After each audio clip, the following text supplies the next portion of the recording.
A dream is a wish your heart makes when you're fast asleep.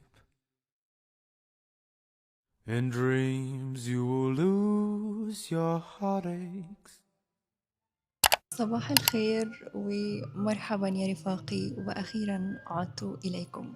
الانترو اللي بقالي كثير جدا مش بقولها، لكن رضينا تعود من جديد في زي ما تيجي تيجي، وهي دي السلسلة اللي إن شاء الله هعملها الفترة دي. وباين من اسمها زي ما تيجي تيجي، يعني الفيديوز دي هتكون غير مجهز ليها بالمرة وغير مخطط ليها، وهنمشي اليوم بيومه وهنشوف زي ما تيجي تيجي. طيب خلونا دلوقتي نتكلم بشكل جدي. أنا حاليا برا البيت في مكاني المفضل، وهو ده المكان اللي انتوا ممكن تشوفوه الفترة الجاية كتير. بس لا، احنا داخلين على رمضان، كل سنة وانتوا طيبين. لا أكيد بقى مش هجيب. المهم خلونا في المفيد. لما بطلع برا البيت ببقى عايزة أنجز حاجات كتير، لأنه في البيت بحس إن أنا يعني على قد الشغل البسيط، بس لو عندي كذا حاجة مش بعرف أركز، بتبقى قدامي مشتتات كتير. فأنا حضرت أدواتي زي ما انتوا شفتوا. أصلا الشنطة أنا كنت حاطة فيها الشقة كلها وجايباها معايا، وهنبدأ نشوف ورانا ايه. أول خطوة لازم تحصل إن أنا أكتب التو دو ليست. هنكتب التو دو ليست في المخطط الأسبوعي بتاع نوريتا. فالمهم خلونا نكتب التو دو ليست مع بعض ونشوف ايه الخطوة الجاية. موطية صوتي فحاسة انه في حاجة غريبة. كل شيء سيمر مهما كانت مصيبتك، اعلم أنها مقدرة مأجورة. لا تجفنا افرح به. المرض ربيع القلوب في الذنوب. البلاء رسالة من الله القلب وغفران الذنب.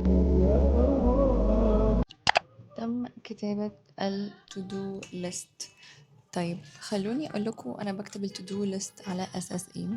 على أساس أولويتي في اليوم، اللي هو دلوقتي أنا عايزة أعمل حاجة معينة، فبكتب ترتيبهم على الأساس ده. يعني مش كل ما تيجي في دماغي حاجة بكتبها، لأ، يعني هي الحاجات في دماغي بس أنا برتبها على حسب عايزة أبدأ بإيه الأول. فدلوقتي عايزة أعمل الإقرار الضريبي لإيفري بلومي بتاع السنة اللي فاتت. أتمنى من الله ما يكونش اتقفل. فخلونا نفتح. مش هقول بقى اللابتوب دلوقتي بقى في حاجة تانية. استنوا خلوني أوريكم. تن تران. ده ايه ده؟ ده ايه ده؟ ايباد برو ام 5 يا جماعة. بجد وانا موطيه صوتي كده حاسه ان انا مش عارفه اتحمس. لو عايزين تشوفوا الانبوكسنج بتاع الايباد هيكون ان شاء الله نازل قبل الفيديو ده على اليوتيوب شورتس. شكرا. اغاني رمضان مأثرة على دماغي دلوقتي، فانا هبدأ اشتغل، ولما احس ان انا جاهزة اتكلم بعد ما اشرب الكوفي هتكلم طبعا. بإنجازات صغيرة. احنا الإنجازات كبيرة براقة كذا تجذبنا. لا ابدأ بإنجازات صغيرة. هذه الإنجازات الصغيرة تولد حافز على الاستمرار، وتجعلني أملك دليل على أنك أنت ما تعرفني.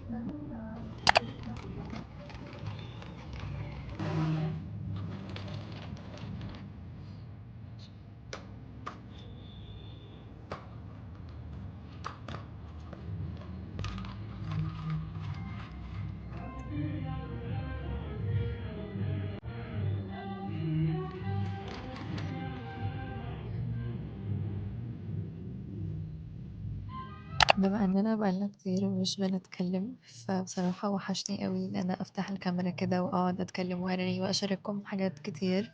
شعور غريب ان انا ارجع تاني على الكاميرا واصور، بس بصراحة ممتنة قوي لهذه اللحظات، لانه يوتيوب بلاتفورم بالنسبة لي من اكتر البلاتفورمز اللي غيرت حاجات كتيرة في حياتي للأحسن الحمد لله. وتعرفت من خلال يوتيوب على ناس أنا بحبهم جدا وساعدوني في حاجات كتير.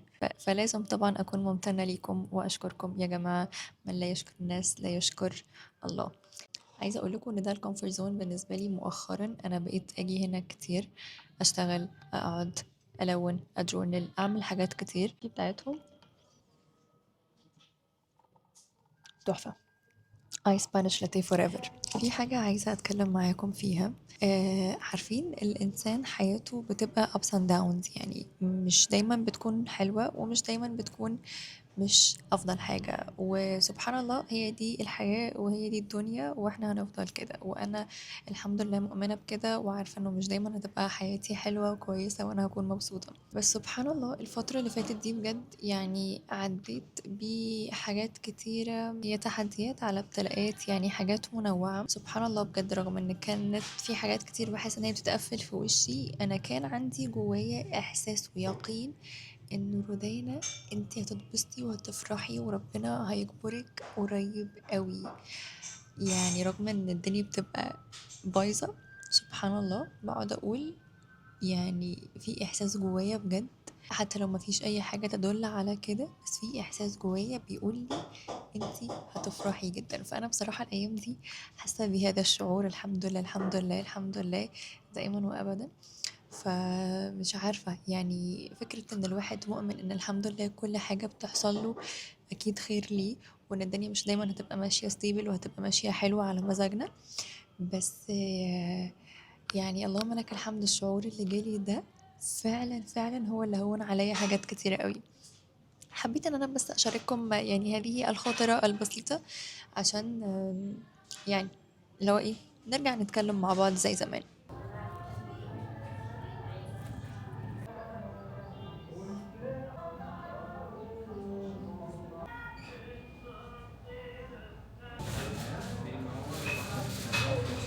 والله أحيانا تمر علينا أيام نسأل الله أن يلطف فينا ونسأل الله أن تعدي، لكن من أعظم فوائد الأيام الصعبة، وهي ترى قليل يعرفها، أنها من أعظم المحفزات لاكتشاف حياة الإنسان واكتشاف المعنى من حياته. كم من أزمة وكم من أيام صعبة كأنها أوقظت هذا الإنسان النائم خلته يصحى، وكم من آلام كان عقبها خير كثير.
بعد غياب فترة طويلة شوية وأنا دلوقتي مش عارفة أتكلم لأن المكان بدأ يتزحم شوية، بس هقول لكم أنا كنت بعمل إيه. أنا خلصت جزء حلو من الشغل وقلت أقعد أجورنال شوية لأن أنا عندي مشوار دلوقتي هتحرك له، فحبيت إن أنا أستغل هذا الوقت وبدأت بس في كفر رمضان. يعني خليني أوريكم ايه رأيكم. كتبت رمضان كريم والفوانيس، ما عملتش اي حاجة اكتر من كده. لسه بقى هكمل باقي الجورنال. بجد احساس غريب ان انا لما ارجع اعمل فيديو. بالمناسبة ده اول فيديو بيتصور في سنة 2026 هنا على اليوتيوب شانل. ان شاء الله ان شاء الله تبقى بداية خير ولذيذة وارجع اعمل كونتنت تاني على اليوتيوب. المفروض بقى ان انا اطلب خلاص عربية علشان اروح المشوار. وشكرا. بصوا الجورنال بتاعتي كستمايزد انا اللي عاملاها طبعا يعني، بس مش هينفع يبقى عندي سمول بزنس بعمل فيه ستيشنريز ومش هعمل الجورنال بتاعتي مثلا يعني.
حصريا على موقع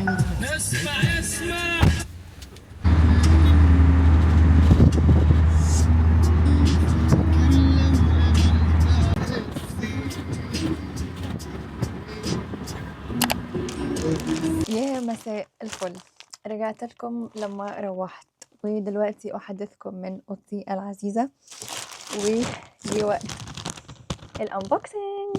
خلوني أوريكم هنأنبوكس ايه. هعمل زي الناس بتوع السكين كير، بنسل برو. بس قبل ما افتحها احب اشكر والدي العزيز على هذه الهدية الرائعة. ربنا يا رب يزيدك ويكرمك ويكتر من هداياك الرائعة دي. انتوا لو شفتوا اول فلوج انا كنت بستخدم قلم انا ببيعه عندي في البيزنس بتاعي في ايفري بلومي. هو قلم جاف وبتقفلوه بيكون تاتش وبتقدروا تستخدموه على اي تابلت اي موبايل اي ايباد. فيعني انا سعيدة جدا. بسم الله الرحمن الرحيم، خلونا يلا نانبوكس.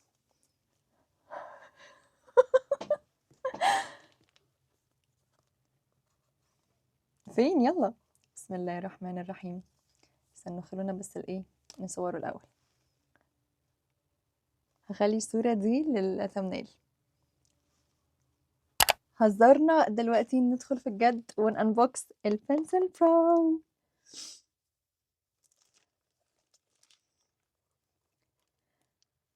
بسم الله.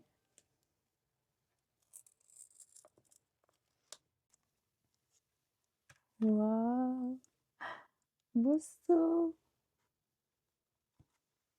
تحفة ما شاء الله.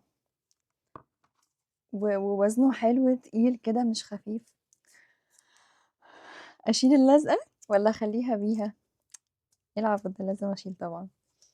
يلا بسم الله، يلا تاني. اسمعوا اسمعوا.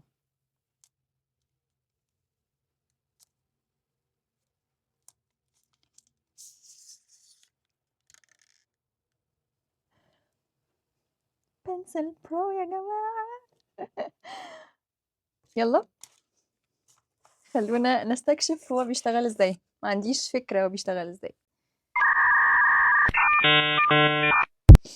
خلونا طيب نجرب. بسم الله الرحمن الرحيم. التابلت اهو. تابلت الايباد. رودينا فوق يا حبيبتي، ده ايباد. بسم الله الرحمن الرحيم.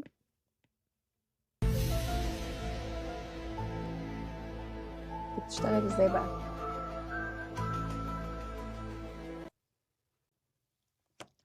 اوه اوكي يس يلا. انا حطيته مكان الشارجر فهو تقريبا لسه بقى بيتعرف عليه وانا ذكية بجرب على طول. اوكي اوكي continue يلا. ايه try writing few words here. بالقلم اوكي.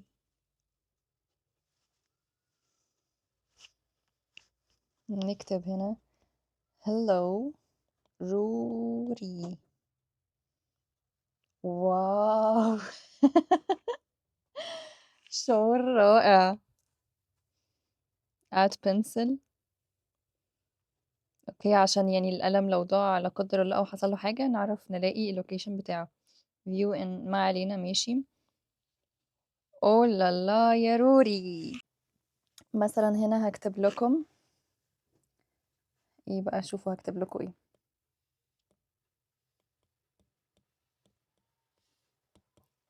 مرحبا يا رفاقي. بصوا بقى الفيتشر الفظيعة دي اللي انا استكشفتها. واو. لو انا عملت اي شيب. بقى اقول لكم ان الفترة الجاية في محتوى رائع للغاية ان شاء الله هينزل وهنستكشف مع بعض. ايه ده، انا حسيت بسنسرز دلوقتي. طبعا انا محتاجة افهم اكتر عن السنسرز والبريشرز والحاجات بتاعة القلم دي، فدي محتاجة وقت لوحده. بس في بقى بروكرييت يا جماعة. يعني اللي بيبقى جايب الايباد بيبقى عنده هدف كده، البروكرييت. فان شاء الله في فيديو جاي هنشتري البروكرييت نبدأ نستكشفه ونرسم عليه ونشوف هنعمل ايه. خلونا نجرب. هنا انا نزلت سكتش بوك فخلونا نجرب. استنوا كده عشان اللايت. اوكي طبعا يعني انا عايزة افهم اكتر عن الفيتشرز بتاعته عشان اعرف يعني بصوا مثلا هنا كده في بريدجر، هنا واو خفيف. يعني لأ، لمّا باتحمس باحس إن أنا بقى لسه هاقعد أصوّر قدّام الكاميرا، أنا عايزة أتبسط يعني. المهم، أنا عارفة إن الvlog ده مش طويل أوي، ولكن دي بداية علشان نرجع لليوتيوب ونرجع إن إحنا نتكلم مع بعض وبس كده. مش عارفة هاكمّل بنفس الintro والoutro بتاعتي، بس أتمنى تكونوا اتبسطتوا بالفيديو ده، ودي أول حلقة من زي ما تيجي، تيجي. وبس كده، أشوفكم إن شاء الله في فيديو جديد. إلى اللقاء يا رفاق.